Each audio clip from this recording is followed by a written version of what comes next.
All right, well, in the last video, we just looked at how to play P-A-M-I in the hand.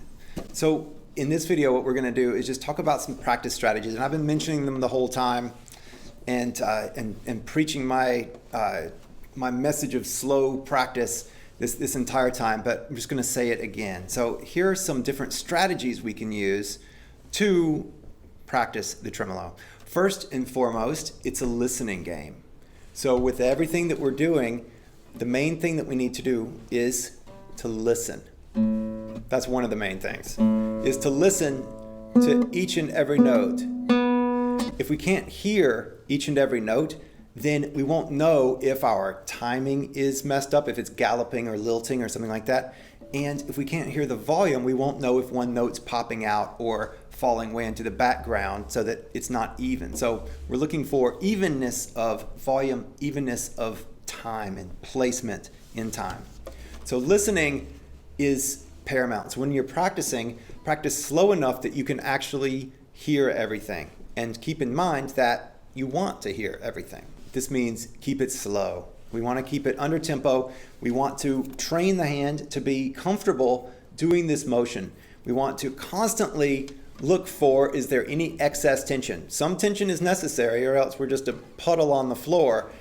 But we want there to be an appropriate tension, which means that when we're playing slowly, we have the chance between each movement, we play the thumb and prep the A, we can stop right here and release any excess tension in the hand. So if we were holding something, we'd just let go of it, right? Bunk, just let go of it.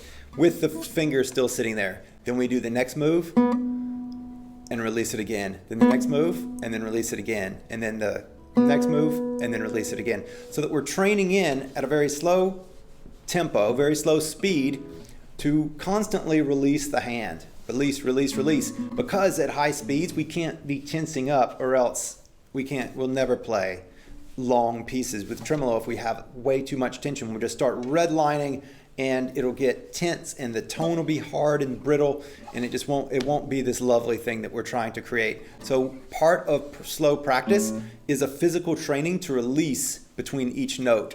In time, that releasing between each note will just reduce the amount of tension it takes to play each note, so you're not driving so high each time, and then you're not holding part of that tension and then adding to it until you finally your way up here and just tense. So instead, our slow practice on the tremolo is a way to train this. We can also, as we're doing it, look for tension in the shoulder and the arm and the bicep and the everything else. We have to have some tension. We're in funny positions. We're on this weird instrument that's asymmetrical, and so we're gonna have it.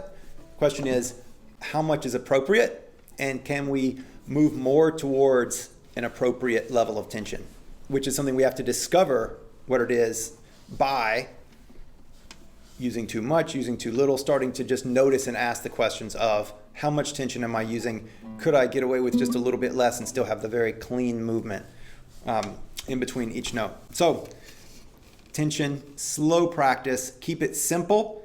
Doesn't need to be very complex. It just needs to be aware, listening, and feeling. So just fully aware and present in the moment. Another technique you can use to practice your tremolo is to video yourself. So after you've been practicing for a couple of minutes, reminding yourself, this is what I'm doing, this is how I'm doing it, then throw your phone up on your music stand and just record your hand, just doing your exercise, nice and slow, a couple of times,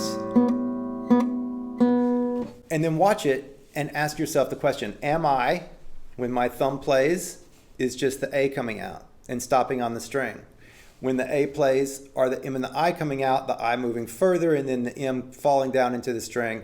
When I play, is the I coming in? When I play the I, is the P prepping at the exact same moment? So you can ask yourself and look at each of those little movements with your video and say, am I doing those? And if you are, gold star for the day. And then tomorrow you can do it again and ask, especially as you start to speed up and as you do more of the exercises that we'll talk about in upcoming videos. You can record these. It's just a few seconds. Your face doesn't have to be in it.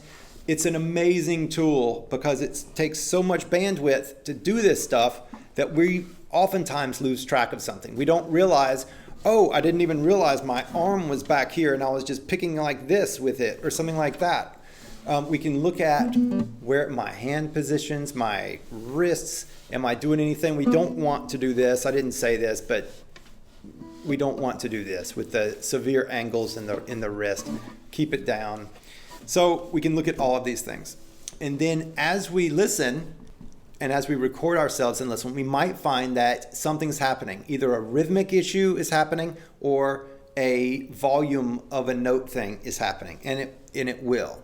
And then we can use troubleshooting exercises to work on those and build control with that. And we'll talk about those, some troubleshooting exercises in upcoming videos. And that's what we're doing. So use video, go slow, release tension, listen to every single note, and you will be playing the beautiful tremolo in no time.